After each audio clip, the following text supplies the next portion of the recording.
कोणच येणार नाही. चालतंय ना हा. पालक मिटिंगला कोण येणार नाही तुमचं.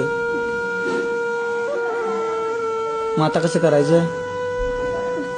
पुढच्या पालक मिटिंगला काय ते पुढच्या पालक मिटिंगला येतात काय. जरा पप्पाला काम लागलं रे, मम्मीला काम लागल्यामुळं येणार नाहीत रे पालक मिटिंगला. तुला काय प्रॉब्लेम आहे हा. मोठ्यान बोल की काय. मला माझ्याकडे काय खायला नाही आणि दुरी रुपये पाहिजे. मी देतो की तुला खाऊ. हा देऊ ना. काय पाहिजे आणि मला नुसतं बिस्किटचे बिस्किट पाहिजे आणि काय पाहिजे. आणि काजू. चालतं. त्या पप्पा मम्मीला बोलवून घेऊ.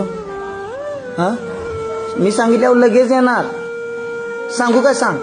फोन करतो की लगेच. कामात असते. कामात असतील होय की नाही. बरं ओके जावा.